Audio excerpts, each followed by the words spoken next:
So basically I woke up, I decided to catch up on Oscars, open notebook, close notebook. It's 5 p.m. now. Coucou, my name is Anastasia and welcome to my YouTube channel. As you have probably already understood, today we are talking about 96th Academy Awards, also known as Oscars 2024. So Oppenheimer, poor things, took everything they were to take, but you probably already know that. Without further ado, let's get on to what we are really here for, and that would be the red carpet outfits. Starting gold with the Oscars winner Emma Stone. Her Academy Awards look, she was Team Custom Louis Vuitton.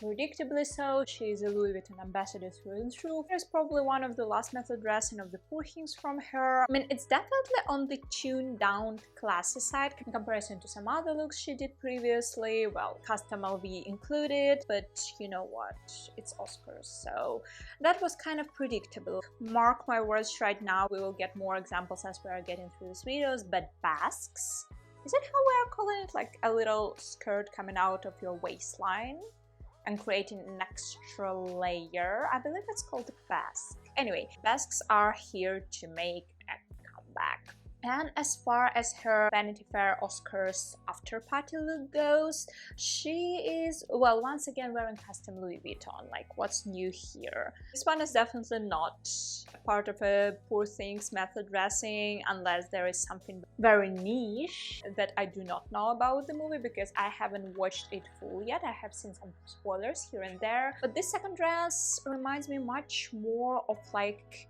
a Roman toga rather than something Victorian inspired. Next we have Greta Lee, yet another fashion girly. Emma Stone is all about Louis Vuitton. Greta Lee is obviously a Loewe girl. However, I cannot unfortunately say that these two Loewe looks are, well, my favorite Loewe looks from her, which is quite upsetting because, you know, Oscars. This black and white number is the first outfit, and like the silhouette is, yes, gorgeous, understated. I think that we do not see this kind of very much so settled trans scarf thingy silhouette enough. And yes, well, it's once again, it reminds me of a Roman toga, but not like in the Emma Stone way, more in adapted, like dropped waistline 1920s way. The color blocking on this dress, however, I mean, I'm not sold on it. I love a black and white dress, but this one is not it. The second dress she is wearing, I would once again put into the nymph category, and I have already explained what I mean under it in the SAG Awards video, I believe it is. If you haven't seen it, the link will be in the description below, as well as on the screen if I don't forget to do it. It is your basic slip dress, very flowy, very beautiful, and the kind of it moment of this dress is what I believe seashells, which kind of plays into the nymph category, but maybe those are not seashells. As for our favorite Barbie, to the Academy Awards red carpet, Margot Robbie came in Versace. Just any Versace, the one that is, well, basically fresh out of the runway. It's from the fall-winter 2024 ready-to-wear collection. Am I excited about the fact that it is not pink? Yes.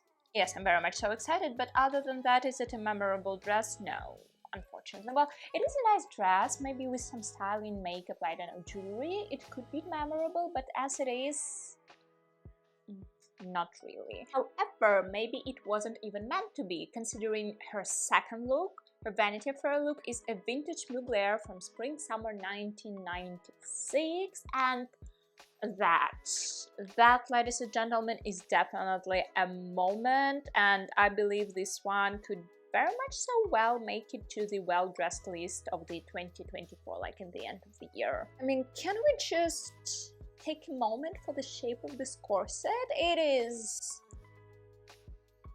It is so unbelievably beautiful. And next we have June & Co, starting with Zendaya. She only showed up for Oscars wearing this Armani Privé. I mean, do I see how it can be June related but make it classy 1930s Oscars? Yes, I do. Do I like the dress? I mean, not necessarily.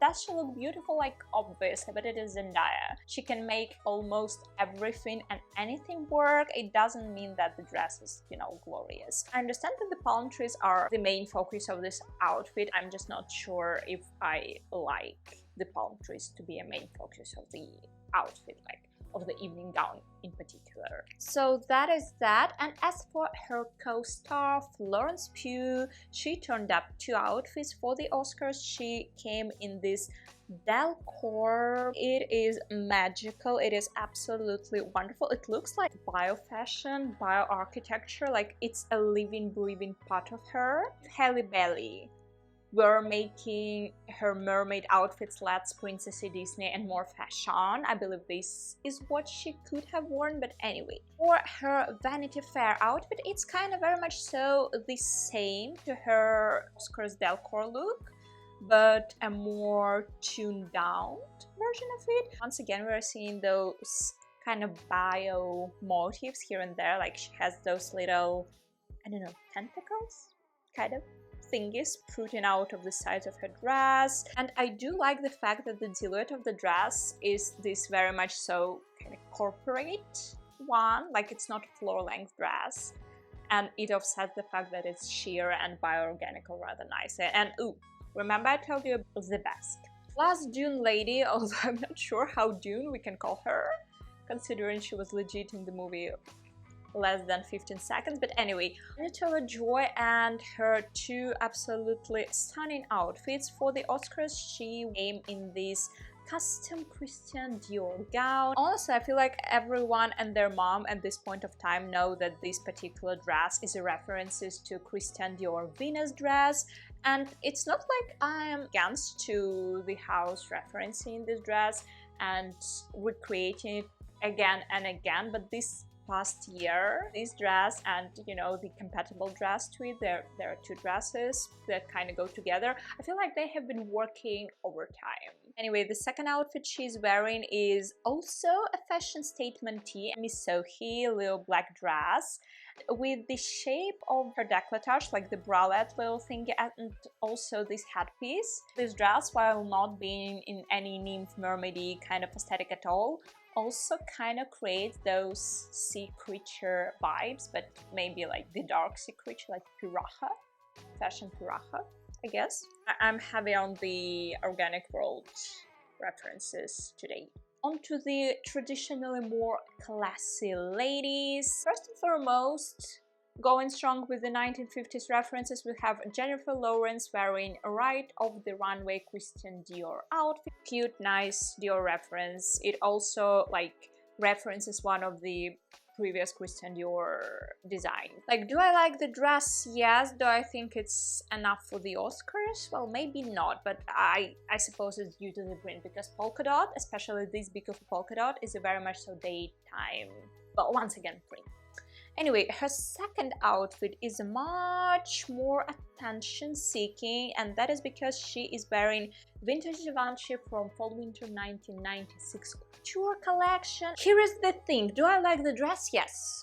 Do I appreciate the fact that she is wearing vintage and taking this beauty out of the archives? Also yes. However, this dress is being very historical, and while they were kind of trying go down to this historical route, I feel like they haven't done enough for the red carpet. That would be a good daytime outfit for the Bridgertons, but for the red carpet, like, I mean, just look at how this dress was styled on the runway, and now look here on the Jennifer Lawrence. I'm pretty sure you can immediately see the difference. Like, it is lacking the needed theatricality for it to really pop. Next we have Carey Mulligan. She only showed up to Oscars red carpet, and she is wearing custom Balenciaga, and this particular dress recreates the dress Cristobal Balenciaga presented in his 1965 collection. I believe it was with number 134. And anyway, obviously it is a gorgeous dress. Right? I think we can all agree on it. I think we can all agree with the fact that Carey Mulligan pulls out this kind of mermaidy silhouette like no one else. Well, maybe not like no one else, but anyway, they suit her a lot. That is my point. And the significance of this particular dress is that the movie that she was nominated for, Maestro, her heroine marries, well, the maestro in 1965, which is a pivotal moment for her life, and hence why they've decided to recreate one of the dresses from 1965. I believe this was the exact motivation, which is a nice little story to the dress, and with the fact that the dress is already gorgeous, it all adds up. There were a lot of new Gucci, like Gucci by Sabato De Sarno outfits, but my favorite one has to be this Kirsten Dunst. It just fits her so impeccably, like it looks so perfect.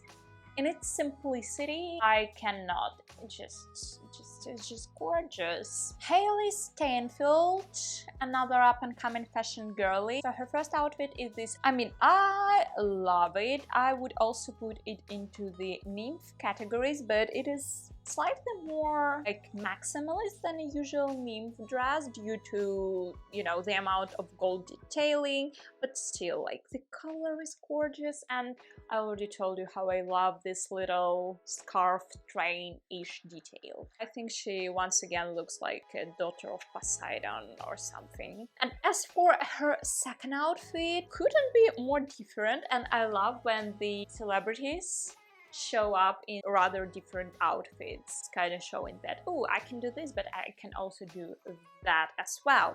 Anyway, here she's wearing Alessandro Vautier. I love it. She looks like an in-between of Miranda from Devil Wears Prada and, I don't know, the modern Maleficent.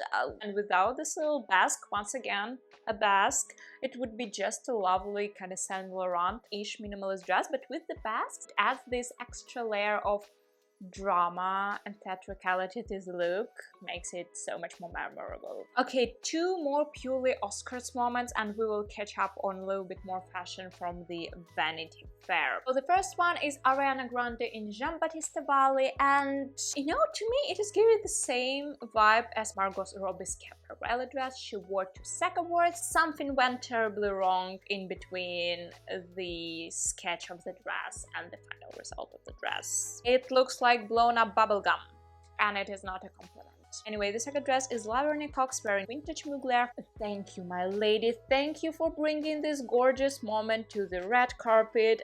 Once again, I do see Shelley under the sea kind of vibe to it, but the darker one, maybe Ursula or something. And once again, I absolutely love this around the shoulders, around the neck scarves, KP detail. And I feel like we are seeing as much of this scarfy capey thingy as we see the busk. So those two are probably two new main trends to this whole red carpet. Let's catch up quickly on a couple more Vanity Fair after party outfits, because I feel like this video is already been way too long.